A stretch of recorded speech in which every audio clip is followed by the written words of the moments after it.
I've been asking myself the same questions since I was 8 years old. Who am I?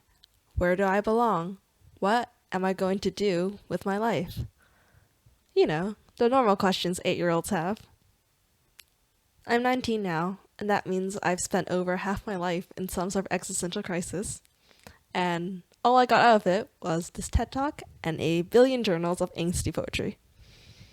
It's only gotten worse over time. I know you're all experts at reading Exponential Graphs by now, so here's one more so that you can see what I'm talking about. So 2 years ago, the answer, or so I thought, came to me in the form of a Facebook ad for a crazy university called Minerva, which promised to revolutionize higher education and send its undergrads to 7 different cities around the world. And I was like, yes, this is it. This is the answer. I am going to travel. I'm going to meet new people, gain new perspectives, see the world, figure out who I am. This is the moment in my life where I leave the tower and go see the lanterns. And yes, in many ways, Minerva did change my life. I went camping for the first time in the Grand Canyon. I made incredible friends who pushed me to do things that terrified me. I biked across South Korea, which was probably the most terrifying and amazing 5 days of my life. And all these experiences felt so meaningful to me because they were proof that I was pushing my boundaries and trying new things. But, and you all knew this was coming, there's this huge but because, spoiler alert, it didn't fucking work. I'm still confused. I might even be more confused because the answers to the questions, who am I and who am I going to be, aren't in San Francisco or Seoul or Hyderabad. Every time I got to a new city, I had to figure out life. How to get out of the airport, how to get around the city, how to cook these strange vegetables I'd never seen before. And the great thing about that was that when I was figuring out life, I didn't have to figure myself out. I got to fool myself into thinking that biking across Korea or running a half marathon were the answers.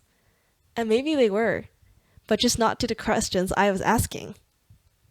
For example, run a half marathon is an excellent answer to the question, how can I make sure I can honestly say on all future dates that this was not the worst 2 hours of my life? But at the end of the day, the same restlessness and unresolved issues that drove me away from home are still there. The one constant throughout all these changes has been my mind. I thought I could find meaning in a different country, with different people, in new experiences. But what being forced to come back home has taught me is that it is equally, if not more important, to find meaning in the present, in the mundane. Instead of always looking at what I don't have, I had to learn to look at what I already do have and face the demons I've been running from for maybe my entire life. My insecurities about what I'm capable of and my fear of getting hurt aren't just things that are going to resolve themselves because I've found new things that I'm good at, or because I've avoided making truly meaningful connections by moving every 4 months. And now that life isn't as thrilling, I often find myself sitting in my room and acknowledging all the things that I've avoided. I'm learning to look up every once in a while from the chaos that is life and remind myself to be grateful, to be present, to be aware, to keep looking up. And because I really wish someone had said these things to me, I want to say them to you. It does not matter if you don't know who you are, where you belong, or who you want to be. Just be present, look up, and make your own meaning wherever you are in the world. I want to leave you with this poem I wrote. Before Icarus fell, he flew. On wings of feather and wax, he rose, conqueror of the skies, free at last. Before Icarus fell, he flew. Did you think to look up? Did you wait too long? Did you see triumph or tragedy? Yes, it matters. When things come to an end, we forget that before things ended, things happened. Before we were here, we were somewhere else. Before we were lost and confused, there was a time when, at the very least, we were slightly less confused. Those times matter too. Why are we so obsessed with endings and beginnings? Why do we not talk about the in-betweens, the stories? Why are we so obsessed with results? We are not made of numbers. We are not made of internships or projects or relationships. We are made of contradictory dispositions and ever-changing tides of human emotion. Because we are human, but we are also infinite. There are worlds inside us, galaxies that could exist if we would just choose to acknowledge their existence. I believe that we are all capable of greatness.